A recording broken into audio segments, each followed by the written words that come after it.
नमस्कार दोस्तों, OCN network में आपका स्वागत है। मैं हूं ओमकार चौधरी। आदित्य सत्संगी जी अमेरिका से जुड़ गए हैं। आदित्य जी, बहुत अभिनंदन, बहुत स्वागत। आपको नमस्कार। और आपके दर्शकों को मेरा प्रणाम और वापस बुलाने के लिए बहुत-बहुत धन्यवाद। आदित्य जी, नेपाल में जो तबाही हुई है उस पर तो सभी की निगाहें हैं और रूह को कंपा देने वाला नुकसान है। न केवल सार्वजनिक और सरकारी संपत्ति, बल्कि बहुत बड़ी संख्या में जनहानि हुई है। और अब तो ये सवाल उठने लगे हैं कि चीन अगर थोड़ी-सी सतर्कता बरतता और केवल सूचना भर दे देता कि यहाँ पर ये घटना हो गई है और इसके लपेटे में नेपाल और नीचे बिहार तक आ सकता है, तो बहुत सारे लोगों की जान बचाई जा सकती थी। लेकिन चीन ने बहुत बड़ी लापरवाही की, एक ऐसी नेग्लिजेंसी जिसके लिए चीन को माफ नहीं किया जा सकता। देखिए, मैंने आपको पता ही है, बता भी चुके हैं आपके दर्शकों को, मैं 2 दिन वेट करता हूँ किसी भी न्यूज़ का, क्योंकि उसको समझने के लिए तो टाइम लगता है, एकदम उसको रिपोर्ट आप नहीं कर सकते हैं। पहली बात तो बहुत मेरी संवेदना है कि जो भी नेपाल में जान-माल की नुकसान हुआ, और भारतीय सेना को मैं बहुत बधाई भी दूँगा कि उन्होंने बहुत ही अच्छा कार्य किया है। First responders actually Indian army रही है वहाँ पे। तो नेपाल का उसमें नेपाली लोग भी उसको बहुत रिकॉग्नाइज़ कर रहे हैं कि तुरंत C-17 C-130 प्लेन्स लैंड हुए, रिलीफ वर्क शुरू कर दिया गया। और थोड़ा टाइम लगेगा क्योंकि द डिस्ट्रक्शन इतना ज़्यादा है कि 1400 लोग अभी मिसिंग हैं, प्रिज्यूम डेथ। और तो it is a devastating actually blow एक देखा जाए तो। और ये मैन मेड इकोलॉजिकल डिज़ास्टर है। तो मैं रिपोर्ट्स देख रहा था तो यूएस जियोलॉजिकल सर्वे का रिपोर्ट आया। अब मैं यूएस चाइनीज़ जियोलॉजिकल सर्वे ने भी सिमिलर वार्निंग दी थी by the way, Chinese government को, कि ये प्रोजेक्ट्स अनसस्टेनेबल हैं और उस पहाड़ी एरिया में आप कंस्ट्रक्शन नहीं कर सकते। कंस्ट्रक्शन करेंगे तो it will destroy the glaciers. और चाइना का अगर आप येलो रिवर का आप देखें, 2-3 साल पहले जो बाढ़ आई थी, सेम सिमिलर केस था। चाइना की सारी नदियाँ तिब्बत से जाती हैं, सारी की सारी, जो उनकी मेन रिवर्स हैं। भारत की सारी मेन रिवर्स तिब्बत से आती है ना। मेरे तो उस पर ये भी क्वेश्चन उठता है, जो हमारे एक टकले प्रधानमंत्री थे, उन्होंने बोला था क्या उगता है वहाँ पे पानी बिल्कुल। आता है वहाँ से, दैट्स, जैसे उन्होंने खो दिया तिब्बत को। तो Tibet is the roof of the world और दुनिया की सारी बड़ी बड़ी नदियाँ वहाँ से आती हैं, इंक्लूडिंग गंगोत्री का जो अंडर वाटर चैनल है, उन्हीं पहाड़ों से जुड़ा हुआ है, all the way to Central Asia, Khan Tekri. और जो यमुनोत्री है, सिंधु नदी तो आपको पता ही है, गंदी से पहाड़ों से आती है, वहाँ से फिर मानसरोवर आती है। तो चाइनीज़ जियोलॉजिकल सर्वे की वार्निंग थी, वहाँ पे हाईवेज कंस्ट्रक्ट ना करें, वहाँ पे टनल्स ना खोदें, वहाँ पर आप कुछ नहीं कर सकते। तिब्बत के अंदर इट शुड बी ए, मेरे हिसाब से तो एक जॉइंट मैनेजमेंट होना चाहिए भारत का और चीन का, until finally the Tibet issue is solve. क्योंकि भारतीय प्रोजेक्ट सारे डाउन स्ट्रीम में हैं, अप स्ट्रीम में प्रोजेक्ट बनाना बहुत मुश्किल होता है इन पहाड़ों में। अगर कहीं पर छोटा सा भी इकोलॉजिकल डिजास्टर हो गया, पानी की, जैसे ग्लेशियर टूटा है वहाँ पे, और अब सोचिए कि कितना टन ऑफ आइस, लाखों करोड़ों टन ऑफ आइस टूटा होगा कि पहाड़ के पहाड़ बह गए उसके अंदर, और वो अटक गया तो उसने नेचुरल बना लिया बांध। फिर उसके बाद उस वाटर के प्रेशर के फोर्स से, क्योंकि गर्मी चल रही है, वो टूटा तो पहाड़ के पहाड़ नीचे की तरफ आ गए नदी के अंदर। और 3 रिवर्स इन नेपाल। अभी तो एक और हादसा हुआ है, उसका अब वेट कर रहे हैं हम लोग। वो अब इस बार उन्होंने चाइनीज जीएस ने रिलीज कर दिया। एंड आपने बिल्कुल सही बोला कि इन्होंने रिपोर्ट नहीं किया ऑन टाइम। यूएस जियोलॉजिकल सर्वे की सैटेलाइट से उन्होंने चेक किया, they want 2 more avalanches, 2 more। और पहले चाइनीज़ ने बोला था अर्थक्वेक आया है, अर्थक्वेक नहीं आया था वहाँ पे ग्लेशियर टूटा था। ग्लेशियर टूटते हैं, वेरी नॉर्मल साइकिल, ग्लेशियर टूटते हैं और उसकी वजह से अर्थक्वेक आया है। अब सोचिए कि क्या हुआ होगा, what is the level of क्या टूटा था कि ग्लेशियर की वजह से अर्थक्वेक आया हुआ। और तो अभी जो रिपोर्ट किया जा रहा है, बहुत ही कम रिपोर्ट किया जा रहा है, उसके पास ही चाइनीज़ हाईवेज जा रहे हैं, चाइनीज़ हाईवेज और 17 tunnels in that near that glacier were made. और तब से वार्निंग दी जा रही है चाइनीज़ जियोलॉजिकल सर्वे के द्वारा to Chinese government, communist party को, कि इधर आप कंस्ट्रक्शन मत करिए, it can be disaster for India as well as Nepal, क्योंकि वो सारी नदियाँ नेपाल भारत की तरफ आ रही है। फिर भी उन्होंने एक्ट नहीं किया। तो नाउ यूएस जियोलॉजिकल सर्वे ने एक बड़ी खतरनाक रिपोर्ट निकाली है कि this is purely Chinese negligence, ये बोला उन्होंने। देखिए, मैं अभी एक रिपोर्ट देख रहा था। नेपाल, विशेषकर रसुआ और नुआकोट जिलों में भोटेकोशी नदी में आई अचानक विनाशकारी बाढ़ के पीछे चीन के तिब्बत क्षेत्र में हुई भौगोलिक और पर्यावरणीय घटनाओं को प्रमुख कारण माना जा रहा है। हिमस्खलन और नदी अवरुद्ध होना। अमेरिकी भूवैज्ञानिक सर्वेक्षण यूएसजीएस और स्थानीय रिपोर्टों के अनुसार तिब्बत क्षेत्र में आए भूकंप के बाद लैंगटांग लिरुंग पर्वतमाला के पास से एक विशाल ग्लेशियर का हिस्सा ढह गया। ये मलबा तिब्बत से निकलने वाली लेंडे नदी, जो नेपाल में भोटेकोशी की सहायक नदी है, उसमें गिर गया, जिससे एक अस्थायी कृत्रिम झील बांध जैसा बन गया। और प्राकृतिक बांध का टूटना, जल का भारी दबाव बनने के कारण ये अस्थायी बांध अचानक टूट गया। इससे लाखों गैलन पानी, मलबा, कीचड़ एक साथ नीचे की ओर नेपाल सीमा में बह आया, जिससे भोटेकोशी नदी को भीषण जल प्रलय में बदल दिया। तो जो अभी आप अमेरिकी रिपोर्ट का जिक्र कर रहे थे, उसकी ये कम से कम पुष्टि करता है कि वहाँ पर ऐसी घटना किसकी वजह से हुई है, ये इसमें जानकारी दी गई है।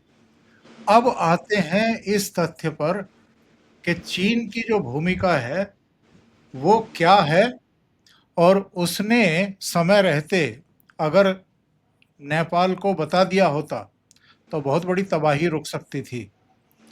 पूर्व चेतावनी न देना। नेपाली विशेषज्ञों और राजनेताओं का मुख्य आरोप है कि चीन ने अपने उपग्रहों और निगरानी प्रणाली से तिब्बत में झील बनने और उसके टूटने की कोई समय रहते पूर्व चेतावनी नेपाल को नहीं दी। इस समन्वय की कमी के कारण नेपाल को संभलने का मौका ही नहीं मिला और भारी जान माल का नुकसान हुआ। हिमालय बुनियादी ढांचा निर्माण। पर्यावरणविदों का ये भी मानना है कि चीन द्वारा तिब्बत के संवेदनशील सीमावर्ती क्षेत्रों ग्योरोंग काउंटी आदि में किए जा रहे अनियंत्रित निर्माण और सड़क रेल परियोजनाओं से पहाड़ कमजोर हो रहे हैं, जो प्राकृतिक आपदाओं को बढ़ावा दे रहे हैं, जो अभी आदित्य जी ने भी जानकारी दी है। चीन की सफाई क्या है? वहाँ के विदेश मंत्रालय और राजदूत ने कृत्रिम बांध फटने या जानबूझकर पानी छोड़ने के आरोपों को खारिज किया। उनका दावा है कि ये भूस्खलन और भूकंप जैसी पूरी तरह प्राकृतिक आपदा थी, जिससे उनके अपने सीमावर्ती बुनियादी ढांचे और लोगों को भी बड़ा नुकसान हुआ है। ये बड़ी बचकानी सी दलील है इन लोगों की, क्योंकि अगर आपके पास सैटेलाइट है, अगर आप अपने को सुपर पावर की तरह शो करते हैं, तो अगर आपने अपने भी नागरिकों को जानकारी नहीं दी है सैटेलाइट के माध्यम से, जो सूचनाएं मिल रही थी, आपके हर एक के पास अपना एक मौसम विभाग होता है और उसमें अलर्ट जारी किए जाते हैं टाइम टू टाइम, तो फिर ये जो इतने सैटेलाइट आपने छोड़ रखे हैं आकाश में, उनका क्या लेना देना है इन सब चीज़ों से? अगर जान जा रही हैं अगर संपत्ति इस तरह से और पड़ोसी देश के प्रति भी आपके कुछ तो दायित्व होते हैं या केवल उनके संसाधनों पर, उनके खनिजों पर और दूसरी चीज़ों पर ही आपकी नज़र रहती है? एक चीज़ चाइनीज़ रिपोर्ट्स ने नहीं बताई, वेदर चेंज, जैसे आर्टिफिशियल बारिश कराना। इन्होंने बहुत सारी हिमालय की चोटियों पे और तिब्बत के पहाड़ों की चोटियों पे ऐसे प्लांट्स बनाए हुए हैं जो आर्टिफिशियल बारिश करते हैं। ये रिपोर्ट उन्होंने नहीं बताई है। दूसरा, इन्होंने ये रिपोर्ट नहीं बताई है कि उस एरिया में बहुत सारे रेयर अर्थ के डिपॉजिट्स मिले हैं, एग्जैक्टली उसी एरिया में। और चाइनीज़ और नेपाल का 2025 का एग्रीमेंट भी है for Chinese government to explore those areas. 2025 का एग्रीमेंट है उनका, और उसके लिए ये जगह खाली कराना ज़रूरी था। तो क्या ये साजिश हो सकती है along with the Nepali government कि वो इस जगह को खाली कराना चाहते हो? इस पे तो ज़रूर इन्वेस्टिगेशन होनी चाहिए, और इस पे भारत को भी उसमें शामिल करना चाहिए, बिकॉज भारत इज़ द नीचे डाउन स्ट्रीम में भारत को अफेक्ट होगा। अभी आपने बताया शुरू में कि ये पानी तो नीचे की तरफ आने वाला है और बाढ़ आएगी नीचे की तरफ। सो ये भी इस पे वेरिफिकेशन होना चाहिए पहले तो। एक और इसमें चीज़ है कि नेपाल और तिब्बत का जो बॉर्डर है, वहाँ पे ये तो एक प्रोजेक्ट की हम बात कर रहे हैं। एक देयर इज ए हाईवे जो 15-20 किलोमीटर की दूरी पे है, विच runs parallelly across the entire Nepal. और उस हाईवे को बनाने के लिए 17 टनल्स वर मेड, 17 टनल्स, उसमें से एक टनल बर्बाद हुई है इस समय। तो वो 17 की 17 टनल्स का क्या होगा? आइडियली उस एरिया में किसी प्रकार का इंफ्रास्ट्रक्चर डेवलपमेंट नहीं होना चाहिए फॉर वॉट एवर रीज़न, क्योंकि चाइना डेवलप कर रहा है फॉर इन डिफेंस पर्पजेज और कनेक्टिविटी पर्पजेज, ताकि हैंड चाइनीज़ को उधर ला के बसाया जाए। हान जो इनका कम्युनिटी होता है, मेन चाइनीज़ कम्युनिटी होता है। तो ये सब चीज़ों पे ज़रूर वो होना चाहिए, एनालाइज, इसको इन्वेस्टिगेशन होना चाहिए। तीसरा, तिब्बत के जो बुद्धिस्ट हैं, जो तिब्बत के जो मूल निवासी हैं, वो हमेशा बोलते रहे कि ये पहाड़ियाँ उनके लिए धार्मिक दृष्टि से काफ़ी इम्पोर्टेंट है। थेरावाडा बुद्धिज़्म में दलाई लामा ने भी बोला है, उनकी जो सरकार है धर्मशाला में, उसने स्टेटमेंट्स रिलीज़ किए हैं कि यहाँ पे किसी प्रकार के रिलीजियस, बहुत सारी मोनेस्ट्रीज़ हैं वहाँ पे, बहुत सारी। वहाँ पे करीब 17 से 18 हज़ार मोनेस्ट्रीज़ हैं, छोटी छोटी बड़ी बड़ी। और वो कुछ हिंदू स्थल भी हैं, जैसे कैलाश पर्वत हिंदू स्थल है, और तिब्बत में बाकी जगह बहुत सारे हिंदू स्थल हैं, सिर्फ बुद्धिस्ट ही नहीं है। और उन सभी बुद्धिस्ट जो हिंदू या बुद्धिस्ट स्थल है, वहाँ पे एक ऐसी मान्यता की जाती है कि उस एरिया में किसी प्रकार का कंस्ट्रक्शन करने से पहले वहाँ के देवताओं है उसके थ्रू कुछ ब्लेसिंग्स ली जाए, ये उनका मानना है। और वो लोग ये बोल रहे हैं कि ग्लेशियर उसी जगह पे आता है जो एक बुद्धिस्ट की मान्यता वाला एक क्षेत्र है।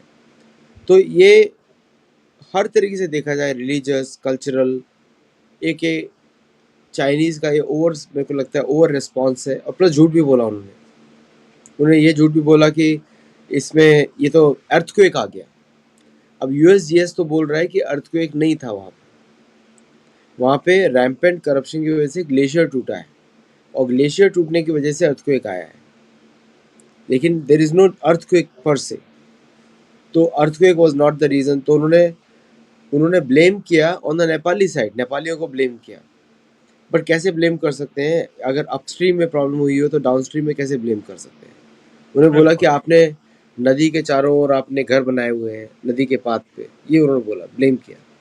एक्चुअली जब नदी का लेवल मैनेज होता है तो वहाँ पे लोग घर बनाते हैं ताकि वहाँ पे खाना भोजन जल्दी उगता है, ये नेचुरल है वो। और लेकिन फिर भी घर तो नहीं बनाने चाहिए, लेकिन फिर भी the problem was not downstream, problem ऊपर की तरफ हुई है। इसलिए चाइनीज़ जो स्टेटमेंट्स दिया है वो फैक्चुअली इनकरेक्ट है। और इन दोनों देशों के बीच में, नेपाल और चीन के बीच में कोई समझौता भी तो होगा, इस तरह की आपदाओं को लेकर के, नदियों से अचानक आने वाले जल प्रवाह को लेकर के। इसी तरीके से जैसे नेपाल और भारत के बीच में भी कुछ समझौते हैं, जिनका पालन जो है वो किया भी जाता है, और कई बार जो है वो, जैसे कोसी, गंडक और महाकाली, ये 3 समझौते हैं नेपाल और भारत के बीच में। और जो कोसी बैराज का संचालन है, 56 फाटकों का संचालन जो है वो किया जाता है, इसका रखरखाव किया जाता है। वित्तीय खर्च जो है वो पूरी ज़िम्मेदारी 1954 और 1966 के समझौते के तहत भारत निभाता है, खर्चों को वो करता है।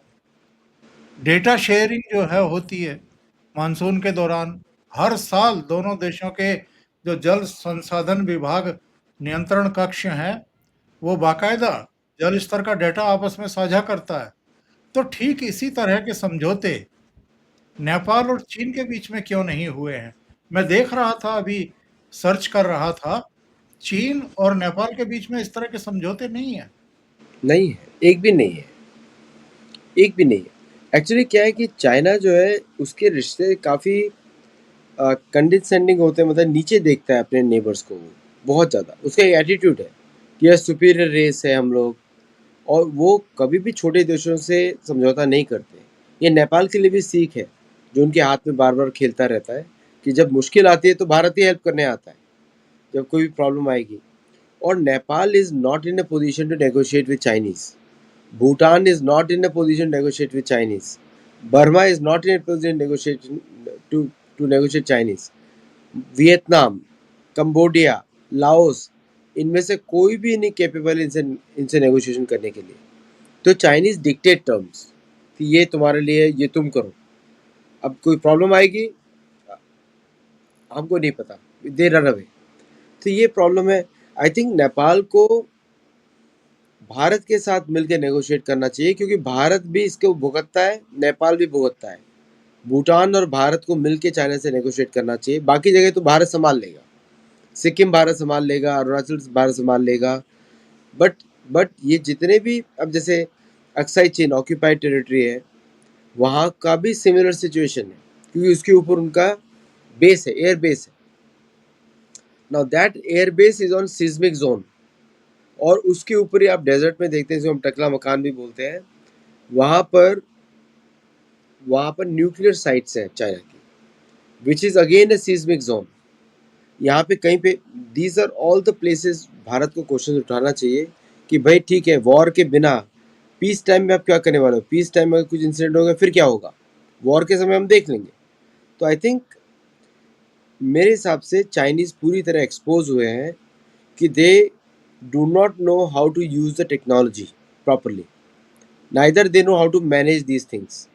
तो इसलिए आई थिंक ये ओनस आता है भारत की तरफ कि भारत पूछे इम्पोर्टेंट क्वेश्चंस कि कल को कुछ इश्यूज होते हैं इन एरियाज से, एनवायरमेंटल डिजास्टर्स, आपका क्या रोल है, आप क्या उसमें करोगे, what are the mitigation steps you are going to take.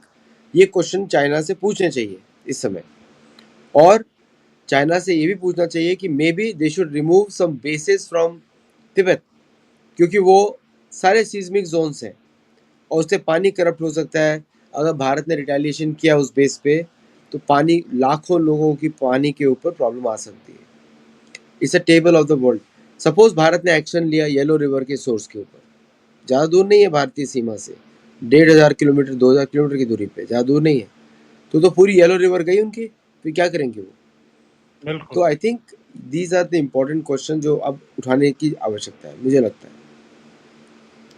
देखिए, मैंने अभी ये डाउनलोड किया है, तो दर्शकों को ज़रा दिखा भी दें।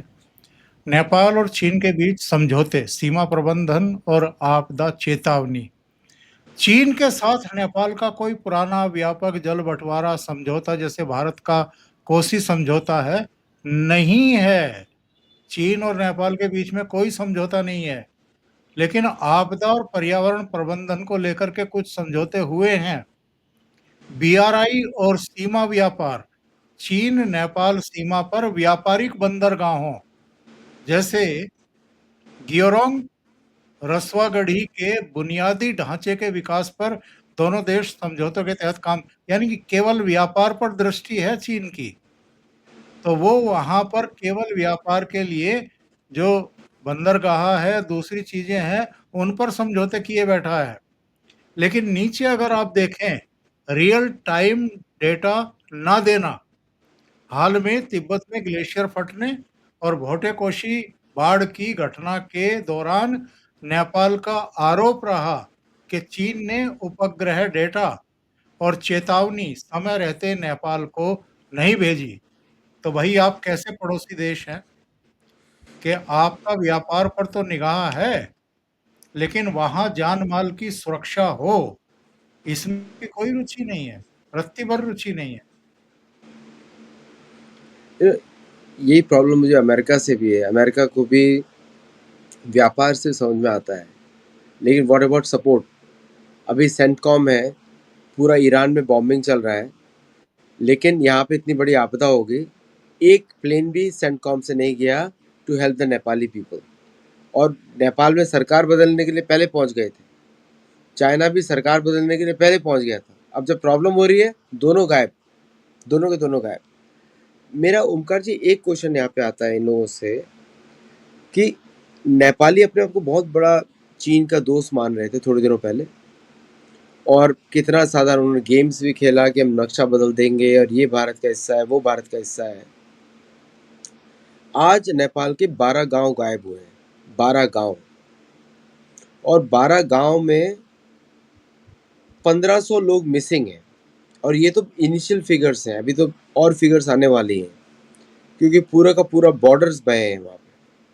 तो ऐसा कौन सा नेपाली लोगों का सरकार ने ऐसा कौन सा काम किया है कि एक भी सिंगल एग्रीमेंट नहीं साइन किया जॉइंट ओनरशिप का डिजास्टर्स के समय में? एक भी नहीं साइन किया इन्होंने। दूसरा, कि कौन सा मिनरल्स का प्रॉमिस किया था चाइना को, क्या Nepali politicians are involve with the Chinese कि उन्होंने वो मिनरल्स के चक्कर में ये जगह खाली करवाई? ये नेपाली लोगों को आंसर करना पड़ेगा। बिकॉज क्या ये पॉसिबल है कि ये जानबूझ के डिजास्टर होने दिया गया सो दैट ये सारे एरिया में माइनिंग शुरू हो जाए बाद में? तो ये हम लोगों को देखना पड़ेगा कि if that is the case और यहाँ माइनिंग शुरू होती है, इसका मतलब ये नेपाली और चाइनीज़ जॉइंट वेंचर था, अगर देखा जाए तो।